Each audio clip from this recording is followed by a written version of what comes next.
آل انڈیا مسلم پرسنل لاء بورڈ اور جمعیت علماء ہند نے مرکزی حکومت کے نوٹیفیکیشن پر شدید اعتراضات ظاہر کیے ہیں، جس میں وندے ماترم کے تمام اشعار کو سرکاری تقریبات اور اسکولوں میں قومی گیت جن گن من سے پہلے پڑھانے کی ہدایت دی گئی ہے۔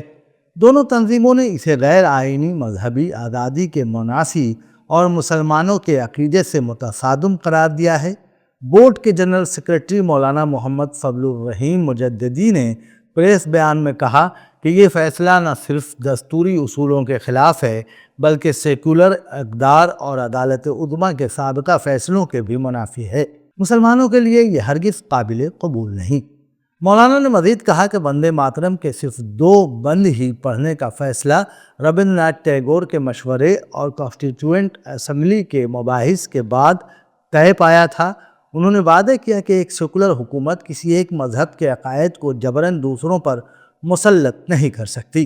وندے ماترم کے مکمل اشعار درگا اور دیگر دیویوں کی پوجا کی بات کرتے ہیں جو اسلامی عقیدے کے بالکل منافی ہے۔ انہوں نے الزام لگایا کہ مغربی بنگال کے انتخابات سے قبل نوٹیفیکیشن کے نفاذ کے پیچھے بی جے پی سرکار کی سیاسی مصلحت ہو سکتی ہے، مگر مسلمانوں کے لیے یہ ہرگز قبول نہیں۔ اس دوران جمعیت علماء ہند کے جنرل سیکرٹری مولانا حکیم الدین قاسمی نے بھی نوٹیفیکیشن پر گہری تشویش کا اظہار کیا۔ انہوں نے کہا کہ مرکزی وزارت داخلہ کا یہ اقدام آرٹیکل 25 کے تحت فراہم شدہ مذہبی آزادی کو محدود کرنے کے مترادف ہے۔ آئین ہر شہری کو یہ حق دیتا ہے کہ وہ اپنے مذہب کو اختیار کرے، اس پر عمل کرے اور اس کی تبلیغ کرے۔ کسی فرد پر ایسی نظم یا عبارت پڑھنے کا دباؤ ڈالنا جو اس کے مذہبی عقائد کے خلاف ہو، آئین کی روح کے منافی ہے۔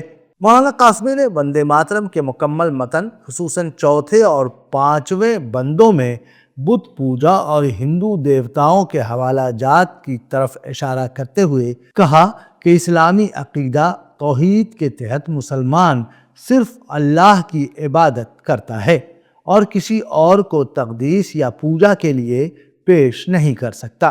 انہوں نے وعدہ کیا کہ جمعیت علماء ہند نظم کے خلاف نہیں ہے اور اگر اکثریتی برادری اسے پڑھنا چاہے تو وہ آزاد ہے، لیکن اسے لازمی قرار دینا یا بچوں پر مسلط کرنا مذہبی آزادی پر پابندی کے مترادف ہے۔ ہندوستان ایک کثیر المذاہب اور کثیر الثقافتی ملک ہے جس میں آئینی بالادستی اور اختلاف میں اتحاد کا اصول قومی یکجہتی کی بنیاد ہے۔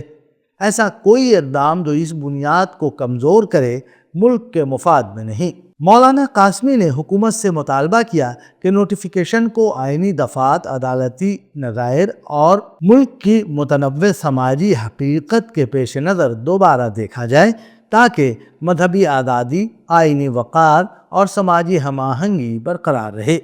مسلمانوں نے ہمیشہ اپنے وطن سے محبت کی ہے اور آئندہ بھی کریں گے، لیکن عبادت کے دائرے میں آنے والے کسی بھی عمل کو قبول نہیں کیا جا سکتا، کیونکہ آئین خود ہمیں اپنے عقیدے کی آزادانہ پریکٹس کا حق دیتا ہے۔ یہ واقعہ ملک میں سیکولرزم اور مذہبی آزادی کی نازک حیثیت کو اجاگر کرتا ہے۔ سرکاری سطح پر کسی ایک مذہبی یا ثقافتی اظہار کو جبراً نافذ کرنا نہ صرف آئینی اصولوں کے خلاف ہے بلکہ سماجی ہم آہنگی اور قومی اتحاد کے لیے بھی خطرہ ہے۔